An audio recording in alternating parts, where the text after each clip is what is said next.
United States of America. And I think people here feel that it's an outrage. It's a spontaneous protest. This was not long planned. This was called as an emergency protest over the course of the last couple of days. I talked to Governor Pritzker today, and Governor Pritzker said the same thing, essentially, that this is a unwanted, unwelcome incursion into the city when crime is not out of hand. Yes, there are violent pockets in Chicago, just like there are in any city, red or blue, and people are very, very angry. And I think we have a little bit of what Governor Pritzker had to say, and then maybe I'll talk to some people here. Take a look at what Governor Pritzker told me today. This is the same guy, by the way, Greg Abbott, who last year complained when Joe Biden tried to call up his National Guard and actually wrote a letter, signed a letter, opposing that. Now he's okay with it because why? He's a lackey of Donald Trump. He's a lackey of Donald Trump, and he's talking about Greg Abbott, who's deploying the National Guard here.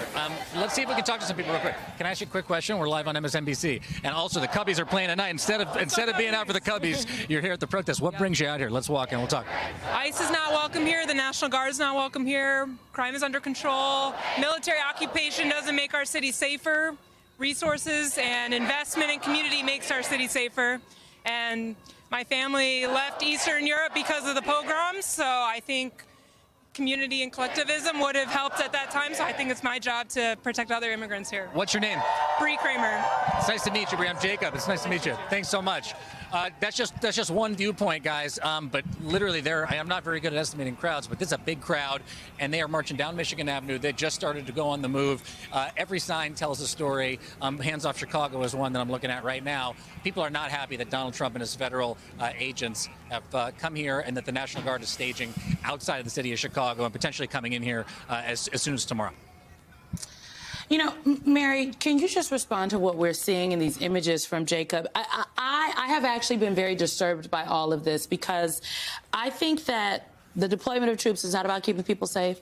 ICE is not actually trying to go in there and attack the big immigration issue. They are literally rounding up people who have been here 20, 30 years. This is not about crime. This is about control. And I think what the government is demonstrating with this heavy-handedness is that the price of protest is surveillance in this country.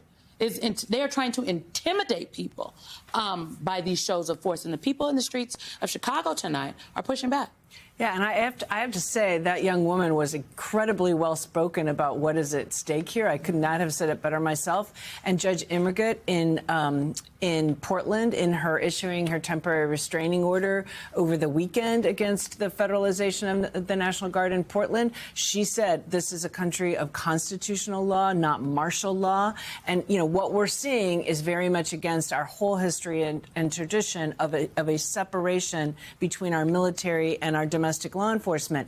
And I will also say, key here is it's unclear what the president is really saying the need is in Chicago. Is it for general crime control, which he had been saying for a while? Is it to protect ICE agents and the ICE facility and federal functions, which seems to be sort of the new excuse? But if he's using Title 10, Section 12406 to call up these National Guard, which is what he is using, federalize the National Guard, he needs to meet the predicates. And he needs to show that federal law can't be enforced with the regular forces. And this is needed. And there's been no such showing of that, right? Crime is down. ICE is still, as you just said, Simone, doing what ICE does. It is still out getting people, detaining them, and putting them into deportation proceedings. So where is there an inability to actually enforce federal law? Yeah, that's an important question, Jacob, that I'm curious if you had an opportunity to sort of, even on background, get a sense from Governor Pritzker, this idea that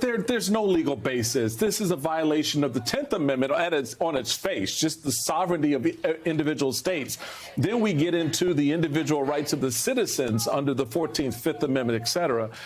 How is the governor looking at this beyond what's happening around you right now, but then in the next few days and potential weeks ahead with this military presence from this administration?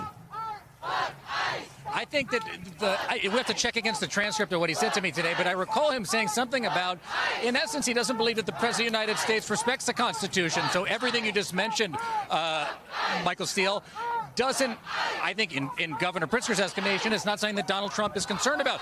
What Governor Pritzker said that he wanted to see as the main pushback, in addition to being in the courts, is the people being out in the streets.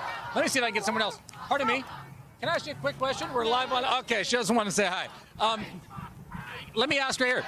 Hey, we're live on MSNBC. Can I ask you a quick question? Sure. Governor Pritzker was telling me earlier today that he believes that one of the main ways to drive folks out that are here from the federal government, these troops and the DHS folks that are here, is to bring people to the streets.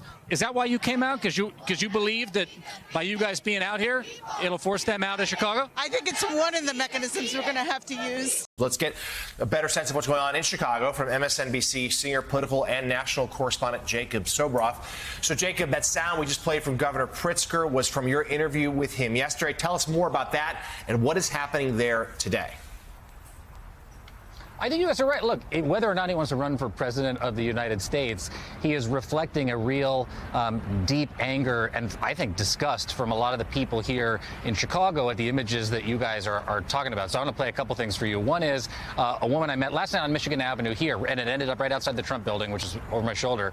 The organizers say 7,000 people came out spontaneously on Wednesday night. It was not a protest that was long planned. It was something that was called for yesterday morning. And in the course of that protest, I walked up to a woman named Bree, and I asked her why she was there. I want you guys to watch. Check it out. What brings you out here? Let's walk in. We'll talk. ICE is not welcome here. The National Guard is not welcome here. Crime is under control. Military occupation doesn't make our city safer. Resources and investment in community makes our city safer. And my family left Eastern Europe because of the pogroms, so I think community and collectivism would have helped at that time. So I think it's my job to protect other immigrants here. And so why is somebody like Bree so angry? Bree is so angry because of the images that are coming out every day. You don't have to wait for the National Guard. There are masked, armed, heavily kitted up federal agents on the streets of Chicago and the Chicagoland area, literally roaming around, picking people up off the street, including a 53-year-old named Maricela, who literally has been in the United States for 30 years. She's from Mexico. She was walking to get meat to make a stew, and her daughter approached me. This is video of that happening. Her daughter approached me on the street the other day and said to me, I can't find my mom. And I said, well, I have some video of a woman that was taken around the corner. Can I show it to you? This is what happened. Watch the video. I didn't know if you guys had a picture of her. I heard there was a picture of her somewhere, and my brother had it, but he couldn't send it to me through his phone. He wasn't able to show you? Yeah, he wasn't able to show me. So I just want to make sure. This is the photo I showed you. Yeah, that is her. That's her backpack right there, and that's her sweater. She always wears that sweater, and she looks so scared. And she wore that ponytail too. She knew it was cold today, and she always wears that blue sweater. Based off her facial expression, she looks ready to cry. And that saddens me because she just wanted to go to the store. So it's stories like that that are bringing out people like Bree, some stories like Samantha's and Maricella's that are bringing out people like Bree. And there's definitely, I mean, this is escalating. This is not dying down anytime soon here, guys. All right, MSNBC senior political and national correspondent Jacob Soboroff, thank you very much. That really brings it home. It does. And Frank, we see polls, it seems, every week that come out that say most Americans, by a small margin, but a majority of Americans support what Donald Trump is trying to do on the border, support illegal immigrants being sent back home by 51, 52% to maybe. But then you ask, do you support how Donald Trump is implementing his immigration policies? And his support dips 10 points into the low 40s. And again, I understand a lot of this as far as hard base.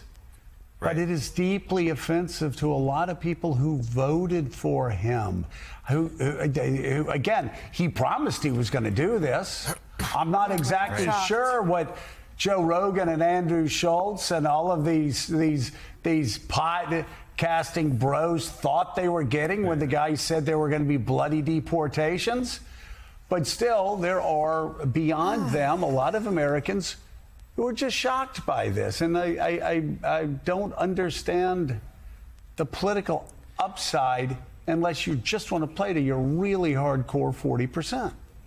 I'm not sure he's thinking about this politically. I mean, I think this term is a replay of the first term, but without constraints. I mean, I think he grieved over the way in which the superego of the world constrained his id. This time it's the id unleashed. And you look at the confrontation with Pritzker.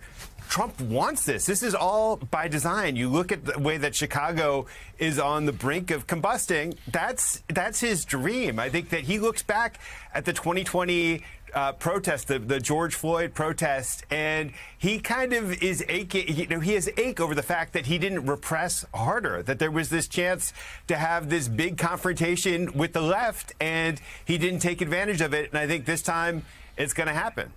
Dave, before we let you go, you've got a piece on Republican strategy. Speaking of illegal immigrants, and it's all illegal immigrants all the time, making claims that just aren't true. I don't think illegal immigrants can't get Medicaid benefits, Medicare benefits, ACA benefits.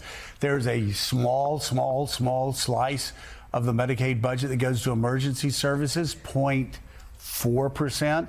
And illegal immigrants get even a small slice of that. And that only happens because Ronald Reagan in 1986 said, we're not going to let hospitals lock people out of emergency rooms so they can die and bleed out in the... Trump's efforts, his events, his rallies, and this is what these National Guard things are. They're Trump rallies. They're being shut down. Again, I talked about it yesterday. Look at the guys they're bringing in.